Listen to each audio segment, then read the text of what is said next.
All right, what is up, guys? Welcome back to another incredible episode of the Motivation Everything Show, where every single week I bring on a very high-level guest like I have with us today, Mr. Nate Montgomery, and we dive deep into a subject that brings value to all of you. And this week, I am joined by Mr. Nate Montgomery, who I've actually had the privilege of having on the show before. But Nate and me were talking, and we're talking about how in life it's so hard it in your career. Guys, help me introduce Mr. Nate Montgomery. I'm going to give a little background on him. We're going to dive deep. Nate Montgomery, the produce champion, grew up as a third culture kid. Now with 25 years in sales, 19 years in international sales, he has sold millions of boxes of fresh produce all over the world. Overcoming many obstacles along his journey, he loves God, his wife, his two kids, and talking about produce. Welcome again, Nate Montgomery. Hi. Thanks, brother. It's good being here. I love it. Thanks for the opportunity. About yourself and who is the produce champion? So Nate Montgomery. I'm in my late 40s, and I live in Yakima, Washington, kind of the home of most apples. When you think of apples and you go to a retail store, grocery store, they probably came from this valley.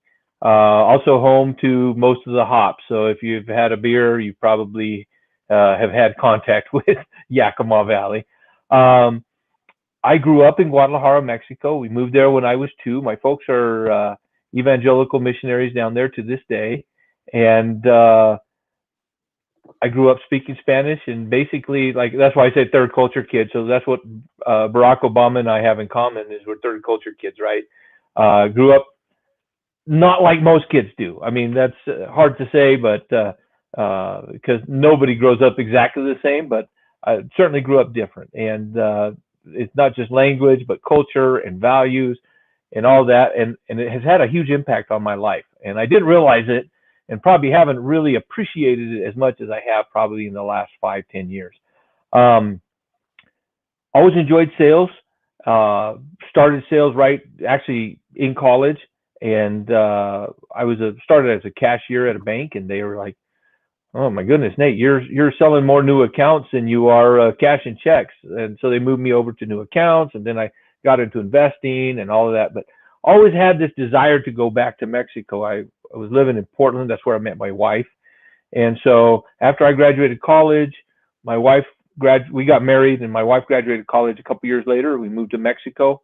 And I did sales for a Korean-owned company there, and I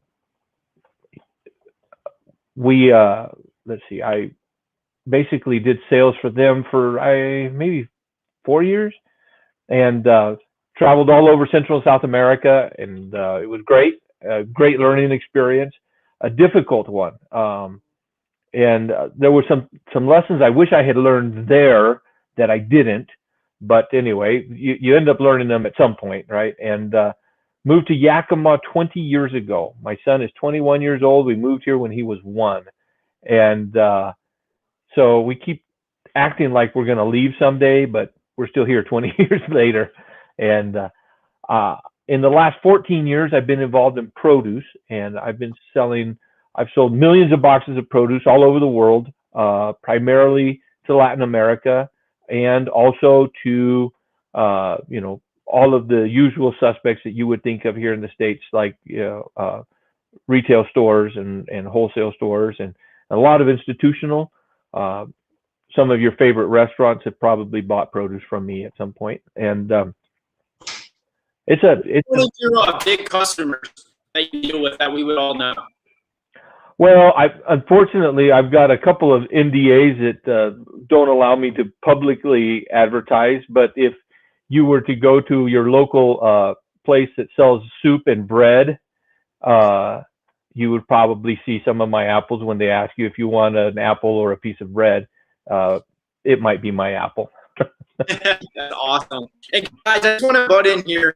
I'm in my new place, and my connection is really bad, and I'm very aware that I'm coming through blurry. But in show business, the show must go on. So, Nate, I'm going to keep you most big screen most of the time as I work on the technical side of getting my connection good. All that I care about, the show goes on, and we can hear you good. Okay, great. Okay, yeah. So we were talking about what motivates us in the career and to go on. And my primary motivation for most of my life was from the experiences of growing up a preacher's kid. Obviously, finances were a challenge. I think the first memory of something to motivate me to strive to do better was I didn't want my mom to cut my hair. I didn't want to look like alfalfa. I have a little cowlick back here, and whenever she cut my hair, man, that boom, it just popped up, right? And so I started working a real job when I was 12 years old, and my primary purpose was, number one, pay somebody for a haircut so that I didn't have mom cutting my hair. That job, I would peel 2 bushel bags of garlic a shift, and I would peel every single one of them, and then those would go in to make Mexican chorizo. And you can imagine how I smelled when I came home. But that was a motivator for me. And then throughout life, there has been a lot of in looking back at the moment, I always thought of them as negatives, and they weren't negatives. They were great learning experiences, and they were a great opportunity to see just God providing for my needs and for my family's needs. But at the time, it was terrified of running out of gas, terrified of having to eat, split peas for 5 months. Those were experiences that we had as a kid, and so I didn't want to go back there. I didn't ever want to live like that. And so the fear of lack or fear of want was a huge motivator. And I used that to push me to saying, I don't ever want to live like that. There are good things that came from that, and I don't want to downplay those. But I also want to say lesson learned, and let's move on to the next one. And so I hope that makes sense there. So that was a huge motivator for me throughout most of my life. When we first moved to Yakima, for the first 4 or 5 years I was here, I was a mortgage broker, and that was a difficult job for me because it played to some of my strengths, but it required a lot of my weaknesses, and I wasn't very good at it.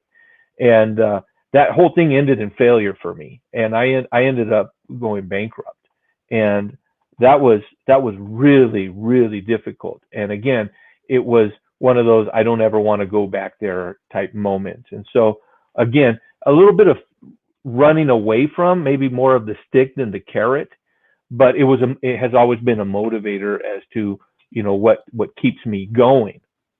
And then I got the job. I had never been in produce before. I didn't understand produce, and I got the job. I went to work for this company, Rainier Fruit Company, arguably one of the, if not the best companies as far as apples and pears, cherries, and blueberries are concerned. They produce millions of boxes a year, and they do a phenomenal job, and they trained me all the way through. And I have a very, they're very dear to me in my heart. I don't think that they're probably too happy that I chose not to keep working there, and it was a tough decision, but it was a wonderful experience. And when I was there, what motivated me was from the very first day, they hired me and they hired another guy, and they told us, we got jobs for both of you. We need both of you. You're not in competition. You both have a place here. And something about that message, the fact that they would say it, made me think this is a competition and my job is not safe. And so for 9 years, my primary motivator was don't get fired today. And it's kind of sad. It worked, but it's not a happy place to be. And that's not on them. That was on me. You know, I chose to use that as my motivator. And, but I was able to excel in the area of sales, and I was able to really, somebody asked me the question the other day, when did you realize you're a good salesman? And I never thought of that. I never thought, when did I realize this is me, this is what I'm good at? But when I chose to leave Rainier Fruit Company and kind of step out of the nest and go to full-time broker, basically make a very small base salary, but live on commission, that I went, okay, I got this. And I was able to double my salary in the first year, and just, you know, it changes lives, you know, when you make that kind of a move. And that's when I realized I'm good at sales. But I also struggled with a new challenge, in the sense of, how do I motivate myself when it's not fear, you know? And that was a struggle for me. And I started thinking, I want to be motivated by something else. And you hear people say, to find your why, you know, and I struggled for that. And I to be honest with you, I kind of lost myself for a little bit. And I went through a really rough patch. I think we talked about this in the past, and it's no secret. I basically walked away from my family, and it's certainly not an event that I'm going to. There was a time when I would define myself by that, you know, and, oh, he's got this asterisk by his name, so to speak. And, you know, yeah, it sucked, and I shouldn't have done that. But, you know, I've moved on. But in that time period, I couldn't figure out what was going to motivate me. You know, why do I do what I do? What keeps me from just rolling up in the ball and not doing anything? So I guess you would say I went through the motions for a while. And as long as everything was average, I was okay. But what really shook me up is something that happened to all of us just over a year ago. We got the notification, hey, we're going to shut down the office, and you need to work from home, and you know, we'll see you in 2 weeks. And here we are a year later, and I haven't seen any of those people in person. And really, I mean, I might have run into them at a grocery store or something, but I'm home every day, all day. And why do I do what I do? Why, you know, what motivates me? And to be honest with you, and the reason that we even brought this subject up is I was telling you, Cody, and I was telling a couple other people, October and November were probably my worst months ever. And the reason is, I can directly link it back to lack of motivation, lack of drive, and I was getting up and just kind of existing, you know. When we first started to go home because of COVID, I'd still get up at 6:30 in the morning. I'd take a shower. I'd get dressed just like I was going to the office. I'd keep office hours, and then it just kind of gets muddy. And all of a sudden, it's Monday morning, and next thing you know, it's Friday night. And how did I do? What did I do? Just kind of all got lost. And so, having 2 bad months made me sit down and look at myself and say, you know, what's going on? And I learned a couple of things about myself, and I learned a couple of things about life in general through that. As you know, I'm a Christian. I'm a born again Christian. I believe in God. I'm certainly not perfect. I have many shortcomings that I am painfully aware of, and probably many more I'm not, but that's okay. I am a guy who wants to follow God. And so in Proverbs 23, it says, as a man thinks, so is he. That's powerful. And so I realized I had been feeling down, sorry for myself, depressed about, November was a whole election thing too. So there was all this politics stuff going on. It was just a nasty vibe everywhere you look. And I was letting all of that define who I was as a person or who I am as a person. And so I realized I got to change my mindset. And when you hear that, there's going to be a large segment of society, maybe some of our listeners, that will say, kind of like what I did, oh yeah, right, mumbo jumbo or whatever, But the truth is, what we think affects who we are. And so the more that we think these negative, depressing, discouraging thoughts, we will naturally follow the tendency to the logical conclusion. And I don't know what the psychology of that is. I just know it is. And I'm sure we could talk to experts on that. But then the other thing is, and this is in Isaiah, where it says, He, God, will keep you in perfect peace if your mind is stayed on Him, or if your mind is resting or focused on Him. And so when we focus on God, He promises perfect peace. And to me, those two things woke me up, and I realized, I'm thinking about a bunch of bad stuff, and I'm not thinking about good stuff. And so I had to make a change. And so it's that process. So you began to lean into God. You went through this hard rut. COVID-19 set you back. And then what was it that really changed for you? And obviously, what we think becomes who we are. Dive deep in that, Nate. What was that shift that helped you get back motivated in your career to create massive action that creates results? Well, to be honest, I had already started some of the activities that needed to get me there. I just didn't realize I had. So all of a sudden, when I realized I got a problem, I got to do something different. I got to think different. Stuff started coming to mind. And some of it was Bible stuff, and some of it was stuff I had read. But number one, that saying, I think it's Jim Rohn. I hope I'm crediting the right guy, that says, you are the average of the 5 people you surround yourself with. And yeah, started with Jim Rohn, and then everybody since has said it. Yeah. So by accident or on purpose, I've fired a bunch of people out of my life. And part of it started 3 years ago when I quit drinking, and part of it started when I got busier. But anyway, I've eliminated a lot of people that used to have an influence in my life.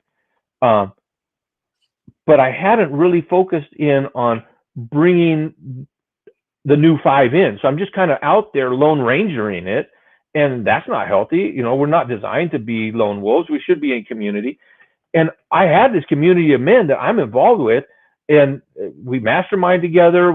But it was kind of like they're over there and I'm here on the outside. And so I started really pushing into my relationships with them, seeking them out, talking and saying, hey, I'm struggling here. I'm not very good at this. And I reached out and I asked for help. I said, I'm struggling. I haven't sold anything in 2 months. And I'm feeling sorry for myself. I was honest, and I think in response to how do you deal with that when you do get into the rut, you have to start with the first question: what is true? And a lot of times we listen to a lot of false things about ourselves or half-truths about ourselves. So what is true? And then when I recognize what is true, no, I'm not a loser. No, that nobody hates me. All those whatever. I mean, I'm being very general, but the truth is, I'm a good salesman. I'm a good dad. I'm a good husband, and I've got a lot to offer. I bring value to the people that I deal with, and the truth is, I got bills to pay. So go out there and hustle. Okay, so if that's true, then it leads me to be grateful. I'm glad that I have a family to take care of, and I'm glad that I have this opportunity to do the kind of job and to talk produce and to deal with that. And it brought me to a point of what is true, and because of that, what am I grateful for? And then the next thing was, what can I do now? And I remember telling one of the guys, he said, Nate, why aren't you selling? You could sell. And I said, I don't know where to start. And he just laughed at me. Like, give me a break, bro. Get off your butt and go do what you know to do. And so just work, man. That's right. That's it. And so the motivation of being a good dad, of being a good provider for my family, of being a good example in my community, certainly giving my employer the value he deserves, and giving all my customers the value that they deserve. I needed to say, okay, what do I do now? And just start taking action. And so one of the things that I'd like to do, and I learned this from my dad, when he's out preaching and teaching and stuff, he'll have people come up and say, hey, can you pray for me? And, you know, in the Christian community, people will say that. And that's a lot of times is kind of like code word for, I've got this issue and that's it. But nobody actually does anything about it. And so what my dad would do is somebody would say, hey, can you pray for me? I'm sick. Or could you pray for me? I lost my job, or, you know, whatever. He'd say, you know what? Let's do it right now. That way I don't have the responsibility of remembering it when I get home, and you're not wondering, did he actually do it? So let's do it right now. So if you want me to pray for, and so I've adopted that approach to everything. So when I see, you know, somebody tells me, hey, you should look into starting a website. As soon as I finish that conversation, I do it right then. Because even if I don't finish, at least I start the ball rolling, and I am that much more farther along than I would have been if I give it a month. You know what I mean? Does that make sense? Absolutely.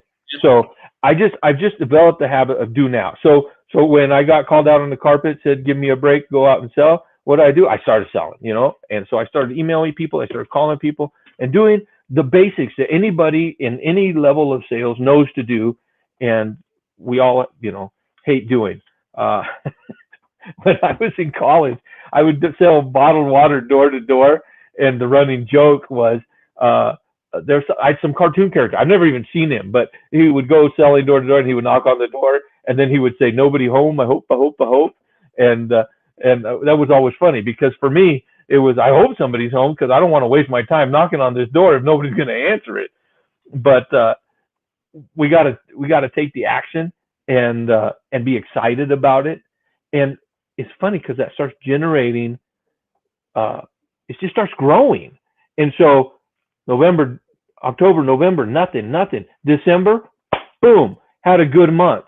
Not the best month ever, but I had a good month. January, even a better month. February, even better. And you know, I think March is going to be phenomenal, and I'm looking forward to that. I still have technically 2 weeks of February where I'm at, and I'm way beyond where I should be as far as the track is concerned. And all of that is as a consequence of those decisions I made back in October, November. And here's the challenge. The kind of motivation, or what motivates you, needs to change, but you need to stay motivated, right? Because all of a sudden, when you weren't selling anything, it's the fear of how am I going to pay the bills and how am I going to eat and all of that. Now the bills are paid. Now I'm eating. It might be a temptation to let your pedal off the gas. And what I found is the motivation that's driving me. Real quick, Nate, if you don't mind. Oh, sure. So, you know, it's interesting because real quick, before you go into that, you went through this point, and you know the whole theme of this show is staying motivated in one's career, right? And is it safe to say that if we backtrack several months, you lost your motivation in your career? Sure. So what I heard you say was, what we think becomes who we are, and ultimately you were able to change your mindset and how you were thinking. You were able to plug into people who were motivated, right?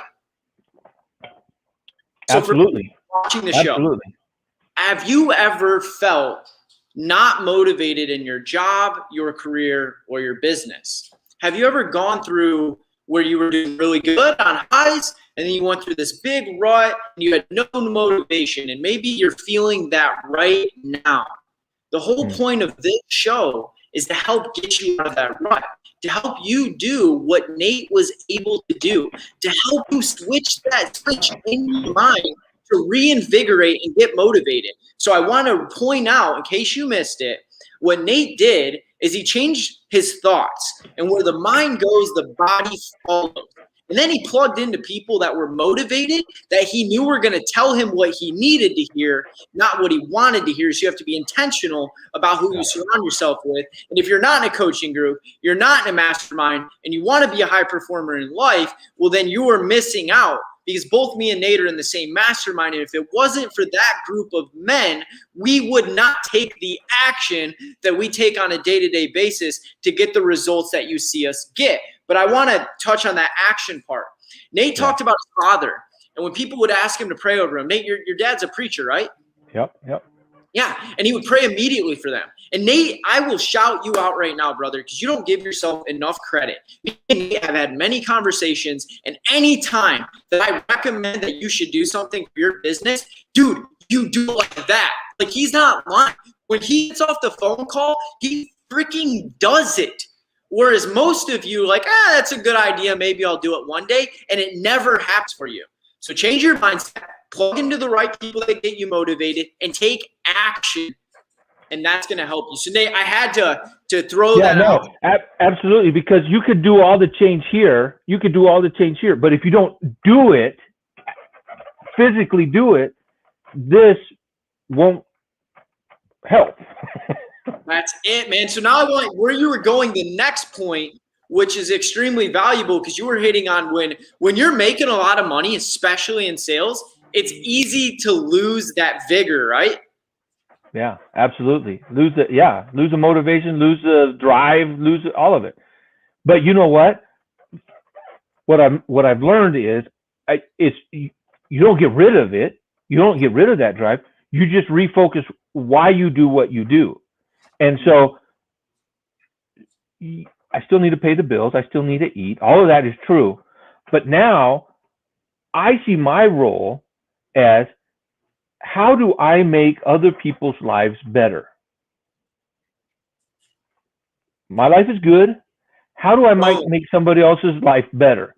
So I use produce to make other people's lives better. If I can't make your life better, that's fine. You don't have to work with me. If I can't bring kind of the cool word right now is value. But if I can't save you time, or if I can't make your job easier, or if I can't, then that's fine. If I'm an interruption to your well-being, I can step aside. I get it. I've had to ask people to step out of my life because they're not bringing value, and that you have to be careful, because people aren't disposable. People, you have to value people for who they are. And I'm not saying therefore write people off and never. There are some people that we need to do that with. But when we're talking about our jobs and when we're talking about what motivates us, I want to make sure that the guy at the retail store that's buying apples and pears, that he says, I want to work with Nate because when I do, it saves me time. It makes my job easier. I can count on him that he's not going to fall down on me and leave me short, or whatever it is. I want him to have that confidence that he can rest on me doing a good job for him over anyone else. And so my motivation has changed. And you know what? This, welcome to the next level. This is a whole lot harder. And I want to be good at it. When putting a roof over your head, feeding yourself and your family, basic necessities are why most people go to work. But once you hit that point and you pass it, it's actually been proven that I think it's around $80,000. When you hit that point in a career of making that much income, anything past that doesn't make you any more happy. So how do you find the motivation to make more sales, to push more in your career, to do more, to serve more, when necessarily your needs are met? And that's the difficulty. But you said something key. Then it becomes about, how do I make an impact on others? How do I bring value to the world? Once I got food in my belly, my family's good, the roof's over my head, my bills are paid. Now, why do I get out of bed every day and do what I do beyond that? That is, like you said, that's the difficult motivation for people to find. But when you do it, that's when you really start to accelerate your life. Would you agree? Yeah. And I understood that concept in the sense, like what you were saying is you get to a certain point of income. Okay, now I can give to more, to charities, and I can be involved with more of my time. And I understood that part of it. What I didn't understand is that my job helps people. I thought my job was over here and helping people's over there, but my job helps people. And I am at the point now where I could say, if my job doesn't help you, that's okay. I'm going to go find other people I can help. And so it's a completely different motivation, and to be good at it is really hard. And so I'm motivated by doing that and doing it well. And I'm not worried about getting fired. I'm worried about me firing myself and saying, you're not doing good at this, And so it's a different kind of motivation, so to speak, but I'm loving it. I'm absolutely loving it. Covered that why in your job and why it makes an impact and why it makes people's lives better. Do you feel that it fuels you more and motivates you more to take even more action? It's motivating me to take more action, not just in my job. I've struggled with my health, with my weight for a long time. As you know, I'm a diabetic, and I'm up to the point where I'm taking almost 10 pills a day, and I'm giving insulin shots every day. And I was motivated to go ahead and start doing exercise, hanging out with the guys. So I was doing exercise 3 times a week with you guys, a bunch of guys here that we were doing it online. You know what, and Nate? It's like 3 days isn't enough. I want 5 days. Well, all right. So me and Nate, we went to a mastermind retreat in Texas, in Waco, Texas, not too long ago, beginning of this year in January. And I learned something a long time ago. If you want to get motivated, get around people who are. And would you not agree, being in that environment, going through those brutal Navy SEAL workouts that we went through, and being around other guys that did it right beside you, that it motivated you coming out of that to want to get your health on track, to want to better all the areas of your life? Yeah, absolutely. Check this out. I'm down 14 pounds from when we got together at the beginning of the year. Let's go. My insulin's cut in half, and I'm motivated to do whatever it takes to get rid of all of that stuff. But again, it's the same thing. When you have a success in one area of your life, then it makes you want to have success in other areas of your life. And so I'm seeing it there. I'm seeing it in my personal development. I'm seeing it in my relationship with my wife. These things, like I said, all the tools were there, all the components were there. Now it was just dipping in and actually taking the action to do something about it. And I'm pumped, bro. I am absolutely pumped. Question from the audience. Sorry, guys, I had some technical difficulties, so I'm slacking on this episode to keep up with everything. But we have a question, Nate, and I'm going to throw it at you. I'll just read it to you. Do you need to develop a progressive motivation to go along with your success path?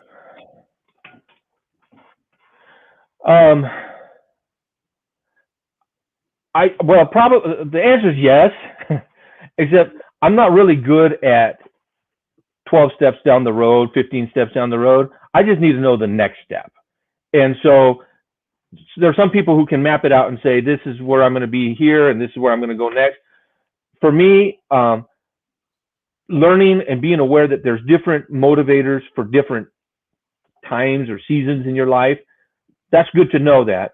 Right now, this is what motivates me. And what motivates me right now is no longer fear, but it is to bring value, to help other people. And so that's what motivates me. And I want to do not just a good job. I want to be the best at it.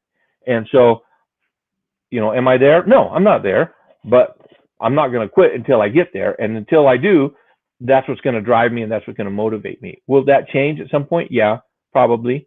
And I'll be ready for that when it does. I don't know what that looks like. So can I say yes and no at the same time? Is that okay? Whatever you want to say. I'll throw the question back up, guys. Developing a progressive motivation to go along with your success path, I think it's a constantly moving target. So yeah. I think that, the thing is that motivation, and that's why I created Motivation Everything, because I truly feel that like motivation is needed. And when I see people doing incredible things in their life, they have motivation, which makes them take action, which gets them the results that they want to see. So the progressive motivation, absolutely. What motivates you today, what motivates today might be different for Nate a year from now. Now, he said something key, and he talked about his why and how he realized what he does makes an impact and brings value to the world. So you who's watching this right now, you need to find that. So the first thing you need to do is you need to discover your why. And if you guys are struggling to do that, I met a guy named Gary Sanchez the other day who owns a company called Y Institute, and he actually created an AI algorithmic quiz that takes 5 minutes that helps you discover your why, and nobody else has ever done this on the planet, and it's powerful. Now, I want you to know what your why is because it's individual to all of us. It's not, your why is not just, I want to buy my mom a house. In the past, I used to think that was a why. That's a great motivator. It ties to your why, but your why is much deeper than that. Your why is an identity that was instilled in you by God.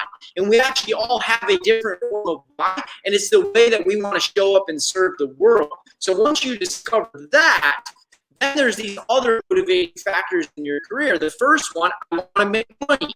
I want to pay my bills. I want to take care of my family. I want to have nice things. But once you make money, and that's not a necessity anymore, how do you stay motivated to take it to the next level? That's what we talked about. I want to make a greater impact on the world. At first, it's I want to be able to contribute to charity. I want to be able to tithe at church. I want to be able to do nice things for people in need. But then it goes even beyond that. And it begins to get to a place where you say, how do I make the world a better place? So I think that question is a very good question. It is a progressive motivation because there are different levels to it. And wherever you fall in that, you need to figure out what your next level is, and you need to strive for it. Sorry, I got passionate about that subject. Yeah, no, that's, man, I love it. I love it when you do, because it's true. And there will be those who will look at this or hear this and chalk it off as just, fluff. But it's not, because I refer you back to the, as a man thinks, so is he. So if you think negative thoughts and you think, all of that, that's who you're going to be. And so can a tiger change his stripes? No, but we can change our minds. That's even more powerful. And, it just goes back to that. So, for me, it was, what is true? What will I do now? So take action now. And then who am I listening to? And obviously, it goes without saying, I quit watching the news, years ago. But you still, who you're listening to, who's feeding into your life. I quit watching professional sports years ago. I got tired of it. I got tired of me getting dragged into politics over sports. So I'm done with sports. I've fired a bunch of inputs, right? And now I got to replace those with positive. Garbage in, garbage out. Let's go. Eating it's mine. We got to do that. And obviously, the better influences and the more people we're listening to, the better we are. And I think you've used the term iron sharpening iron. When we are helping each other and that whole community thing. One man sharpening another. That whole community thing, man, it is fire. I'm getting all pumped up right now. As soon as we get off this, I'm going to go make some sales calls. So Nick was Fairley, a mentor of ours. I'll never forget when he said, if you want to go fast, go alone. If you go fall together. Yeah. And it's incredible the power of community, how we sharpen one another, how we make one another better. So we got a question, Nate. I'll throw it at you for myself as well from the audience. If you struggle with finding motivation, what is good base to start with to find it? And Nate, I want to take you back. Guys, Nate went through a few months ago. He's a broker of produce. He's the produce champion. He went through a tough beginning this year. It kicked his ass. He was in a rut. I remember talking to him. He was talking all kinds of sideways conversation. So Nate, I want to take you back to then. You struggled with finding motivation. What's a good base to give advice to this person and to the audience to find that motivation? I feel like it goes back to the same thing of what is true. I think the motivation is there for everyone. And you just have to be honest with yourself about what you want. And so much of our lives, I have found, we know what we want, we're afraid to say it, or we're afraid to share it, or we're afraid to act on it. But we want something. So what is it you want? Who do you want to be? And I think the kind of the base motivation is we all have a desire for something, you know, and some of us, the desire is recognition, and some of us, it is significance, and some of it's relationship. So ask yourself, honestly, what do I want? And then not what do I think that other people want me to want, not what did my mom and dad tell me I should want, not what does my wife or my girlfriend or my boyfriend or my, significant other want. What do you want? And then you start making some tough decisions. If I want this, then I got to do that. And then that starts what is true, If I want this, that's true. Okay, then how do I do that? And I think that's where I would start. Yeah, that's good. And it does start with desire, right? Desire of wanting something. And that's why I kind of broke those different layers. Guys, the reason motivation is because motivation helps the discipline that you need to have to take the actions you need to take to get the results you want to get. So let's backtrack the desire all the way to result. Well, yeah, it's reverse engineering. Yeah, I want to make 6 figures. Okay, then you need to get motivated, develop self-discipline, take the correct actions, get the result, right? Seems easy, but a lot of people struggle in there. For one, there's something I learned a long time ago about Nate, about motivation. Can I share it with you? Yeah, bring it. So, guys, until the pain of staying where you're at hurts more than the pain of changing, it will never happen. Let that sink in. Until the pain of staying where you're at hurts more than the pain of changing, it'll never happen. Like we talk about choose your heart. Okay, well, working out and losing weight is hard, but so is being obese. Choose your heart. Working hard and having self-discipline to get up and make 30, 40 phone calls a day in sales is hard. So is being broke. It's like you choose your heart. The question is, how fucking bad, excuse my language, does it hurt of staying where you're at? How much do you desire the result that you want? And when the fuck are you going to get off your ass and get motivated and take the actions you need to take to get the result? Ouch. Ouch. Is there a difference? I love it. Is there a difference between lack of motivation and lack of drive, Nate? No, I don't think so. I think motivation is kind of the attitude and drive, I don't know, is the action, I would consider that. But no, I don't see a difference really. They're two sides of the same coin. There are guys and experts out there that will be technical on these questions. Ultimately, drive can be tied to why you're driving force in life, why you're out of bed, why you do what you do every day. Motivation is needed daily, like bathing. You have to do it daily. Motivation comes and goes and wins. So it's something that you have to constantly reapply on yourself every single day. Whereas drive, ultimately, if you wake up out of bed and you have discovered your why, which I dropped a resource earlier, if you want to figure out, you don't know what your why is, reach out to me or reach out to Nate. Once you discover that, then you have a drive in life that fuels you. But it doesn't mean because I'm a driven guy that I don't wake up on days and have zero freaking motivation and have to reach out to guys like Nate to slap me across the face and knock some sense back into me to go take action. I got to throw this up.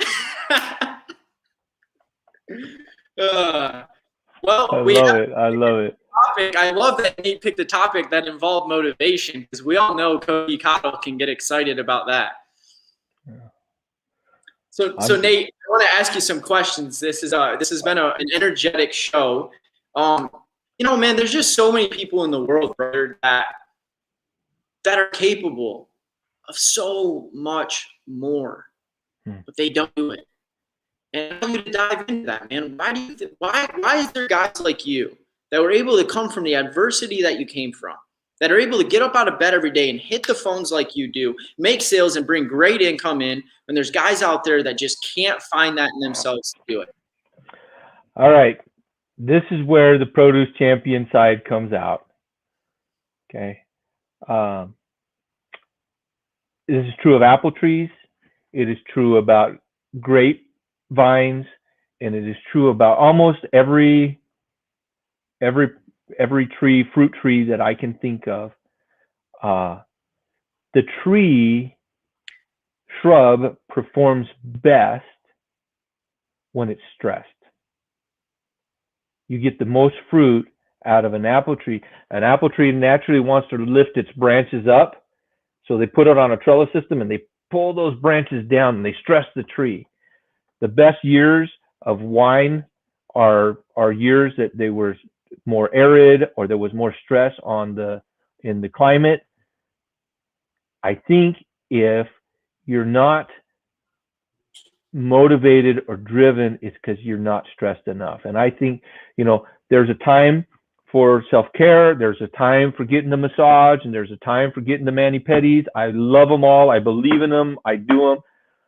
But if I'm not motivated, it's usually a key indicator that I don't have enough stress in my life.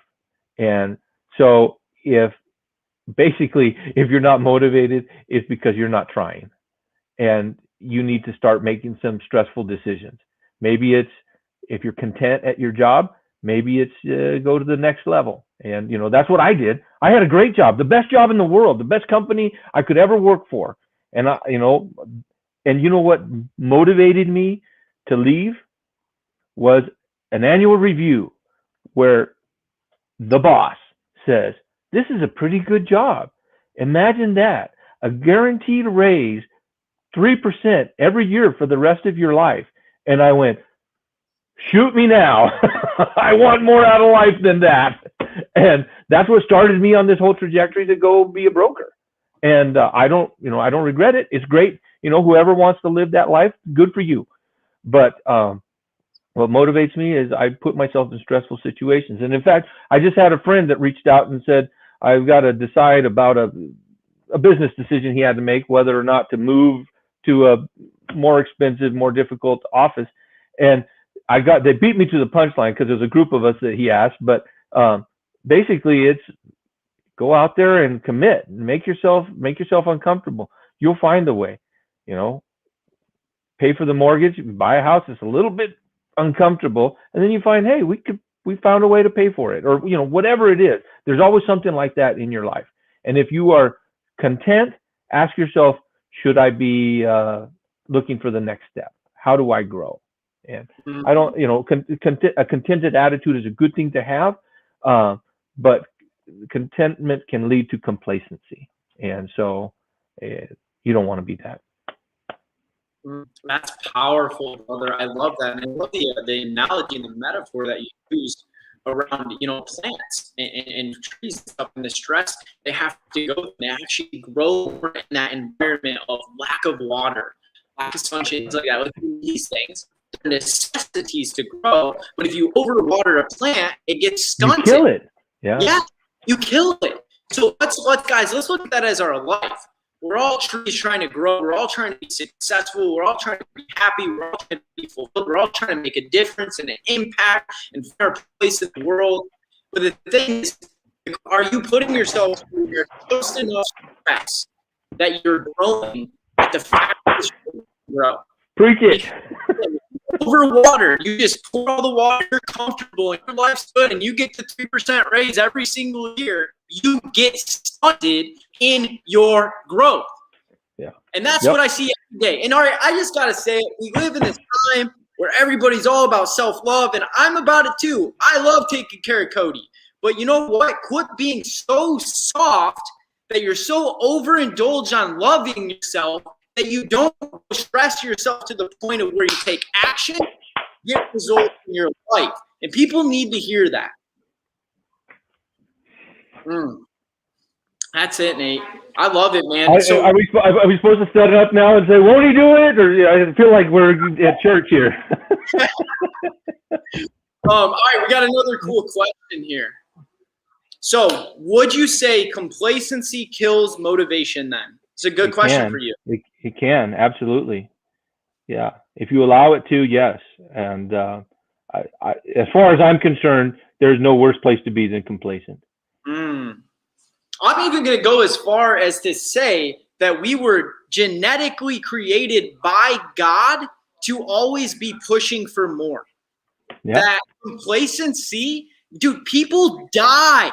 People die when they quit, when they get complacent. Like when older people get to an elder age and they lose a reason to live, they quit working, they retire, this and that, and they don't have anything to strive for in their life, and they get so complacent, they lose all motivation. They don't even feel like they have a purpose in this world, and they die.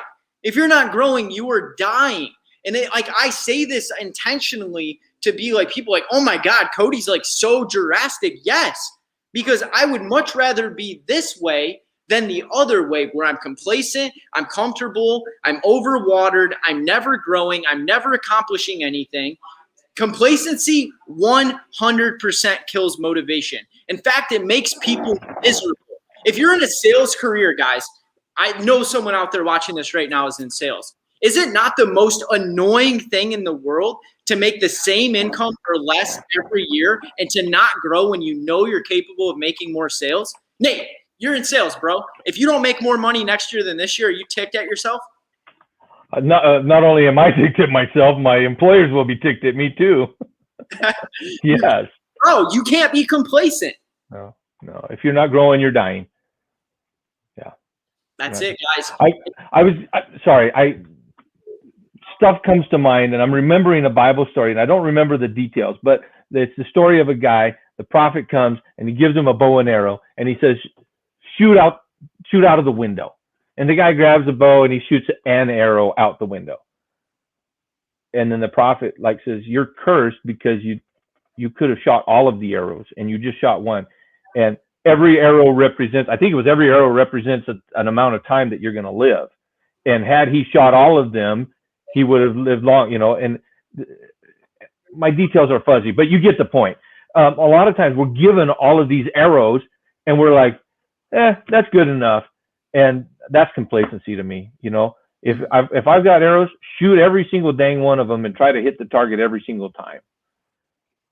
Absolutely, guys. I think a key motivation, like Nate really struck something like a chord today that really made me realize, you almost have to constantly be under this state of a little bit of stress. Like too much stress, we in culture, stress is such a negative thing. And when we think of the word stress, like it's the worst thing in the world, like, oh my God, I'm stressed out, blah, blah, blah, blah. Well, that's too much stress. But a little bit of stress is good. Because a little bit of stress makes you take action. It gets you motivated. It makes you uncomfortable. So you have to actually in the present circumstances. So I just want to encourage you guys, don't get complacent. If you're struggling to be motivated in your career right now, you need to figure out what fuels you, why you get out of bed every day. Get around people that are motivated, like Nate said. Start taking action now, not tomorrow. You should have took it yesterday. The next best thing right now. And that's going to get you motivated. So, Nate, we're coming to the end right here at the end, brother. And what other last piece of advice do you leave with the audience to get more motivated in their career, their business, or their job? Well, as the produce champion, I'm going to tell you, you need to be producing fruit. And what that means is everybody knows an apple tree when they see apples hanging from the tree. They know what kind of a person you are by the fruit you have. And so some of that fruit is the results in your life and whatever is provided for your family. And it's also teaching others to do the same. If you're not growing, you're not helping someone else. And we live in a society that is very big right now on helping other people. I think it's great. The best way you can help somebody else is by growing and being the best version of you. And if you're not motivated to do that, you're in the wrong place. And fire the people you're around, get new people, listen to truth, and take action.